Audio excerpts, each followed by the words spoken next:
Hey there friends, welcome back to another Legally Armed America video. I'm of course Paul Glasgow here, the one and only truth pimp, dealing you a vulgar display of logic and reason on a daily basis. Today, I'm in kind of midweek form. I know it's only Tuesday, but I'm feeling like a Wednesday. Actually, I'm feeling kind of like a Thursday right now. I want to have a little bit of fun. Again, at somebody else's expense. Get comfortable folks, because today I want to talk about the ridiculous travels of one Kilmar Abrego Garcia. You guys know this guy, the poster child for why our immigration system is broken and why Democrats will pretty much defend literally anyone, no matter how much of a mess they are, as long as it fits their little compassion narrative. So let me set this up for you guys. Garcia's been in the country illegally for 14 years. No attempt to even initiate any kind of legal immigration. He's been here illegally. He accepted that. He's been mooching off of the system. He's been getting things that taxpayers, in many cases, are not getting, although he's not a taxpayer. He's not on the books. The IRS doesn't know he exists, yet he's getting benefits that taxpayers, again, in some cases, don't even get. The guy's been here nearly a decade, taking advantage of everything this country has to offer, without doing one little simple thing that he's supposed to: follow the law. Now, there is one thing that he's apparently pretty good at, and very consistent at too: beating his wife. Now, I don't know how many times he's beaten his wife, but at least twice. She's called to have restraining orders put on this dude. At least twice. So that means he's beaten her at least 2 times in that 14-year period of time. But he's still here, right? They knew he was illegal whenever they served him.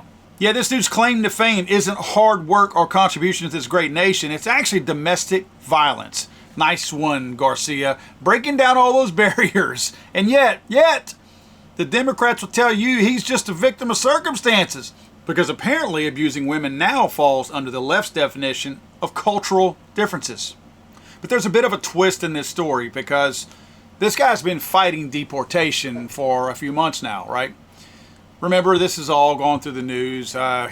He went back to El Salvador, then he said that I'm afraid of other gang members over here in the prison system because I'm in danger even though I'm not a gang member. Why are you afraid of gang members in prison if you're not a gang member? Rival gang members are the ones that he was afraid of. Well, if you're not a gang member, then rival gang members wouldn't be an accurate statement to use. But he did.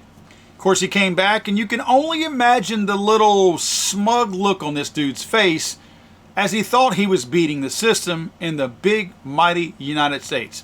Oh, he beat something all right, it just wasn't the system. Because by dragging out his deportation case, Kilmar ended up with what has to be one of the most embarrassing outcomes in recent history. Because instead of his homeland of El Salvador, we have found a new place for him. A new home, if you will, for Mr. Garcia.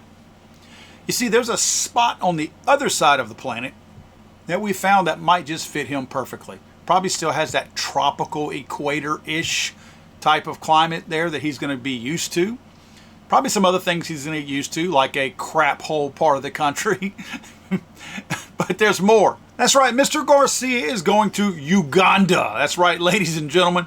After years of playing games with the courts, our boy Garcia didn't just lose, he lost big. He fought his deportation and ended up being shipped to the wrong continent. He tried to game the system, and the system looked back at him and said, "Congratulations, dummy. You're going to Africa."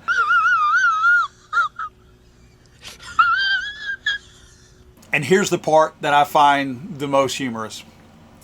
So his argument through his attorneys and his interpreter, because after 14 years, he never took the time to learn the English language, even though he heard it on TV, on the radio, in church if he went to church. Heck, when he was illegally transporting people and got busted in Tennessee, he likely heard English there too. Yeah, after 14 years of being around English, in the middle of the English language, hearing it every possible place he could, never bothered to learn it. So his reason for saying, I can't go to Uganda, is because he doesn't speak what? He doesn't speak the language there. That's his claim, right? I know what you're thinking. Swahili. Not many of us do speak Swahili. Here's the kicker. If he had learned to speak English, he'd actually be in pretty good shape because the national language in Uganda is English. That's right, English. The same English used by the country where he's been living illegally for the past 14 freaking years. Let that sink in, guys. 14 years in the U.S. and he couldn't be bothered to learn basic English. Mr. Garcia didn't think learning English was worth his time. Suddenly it's a problem now. That's the amazing thing. It doesn't matter what is done.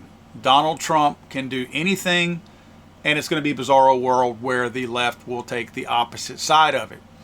I mean, these people, when have you seen them be this passionate? I'm talking about Democrats. When have you seen them be this passionate about an American? I'm not talking about somebody who calls himself American, but they're really an illegal alien. I'm talking about an actual person who was born and raised in the United States. I don't care what their political affiliation is. When have you seen them be so passionate about an American citizen like they are with these illegal aliens? Because they think the American people are stupid enough to just be compassionate towards anybody who says they're hungry. Let me explain something to you. And I've often felt this way, and I think most of you do too. Am I a compassionate person? Of course I am. I feel for people. I've given money to people on the side of the road who needed money. I've bought people lunch who I could tell were hungry. I'm not buying your liquor for you, but I'll buy your lunch if I know you're hungry, if I really believe that you're hungry.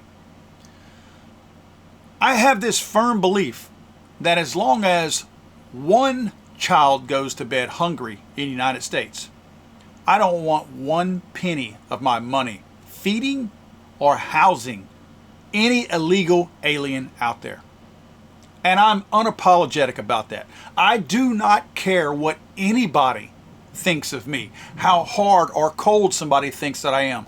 I don't want to see an American child going to bed, if they're even in a bed, probably homeless, but I don't want to see them go to bed at night with a stomach growling that keeps them up for an extra couple of hours because they have not eaten. If anyone in this country is hungry who is an American citizen, not a penny should go to take care of anybody else who has not come into this country the right way. There's a right way to do it. There's a right way to do it. But the right way to do this is not putting these people at the front of the line in front of Americans who have done it the right way or who were born and raised here in this country. And that goes for veterans too. If I see veterans who are homeless or hungry, or just people in general who are homeless or hungry, yet that border's wide open and we're letting them come in and we're feeding and housing them, no. See, something is wrong with our system for sure when we allow that to happen. You hear people all the time say it's a broken system. It is. It is, because as long as you can feel the need and be okay with bringing these illegals in, knowing that we have American people in this country who don't have a roof over their head or food in their belly, that's what's wrong with the system. That's where it's broken. So don't expect any sympathy from me.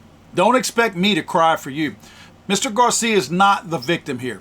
This guy is a walking, talking cautionary tale of what happens when you fight the system, abuse your privileges, and overestimate how smart and slick you are. You wanted to outsmart America? America just gave you a one-way ticket straight to Uganda where you can bitch and cry in English or whatever language you want to, because I don't think they care. Friends, if you liked the video, please like, subscribe, share the video. Tell your friends about Legally Armed America. If they're like-minded, they'll like the videos. If they don't, piss on them. It'll make for a better Thanksgiving this year, and you can share my videos at the Thanksgiving table and tell them, look at this, dummy. That ought to make it fun. Bring a 12-pack of beer, a bottle of whiskey while you're at it. See you guys soon. Don't forget, guys, if you're looking for a book to educate yourself and to educate the idiots out there who can't think for themselves regarding mass shootings, go to damnliars.net. Again, damnliars.net, and get my brand new book, Damn Liars. I'm sorry, I thought this was America.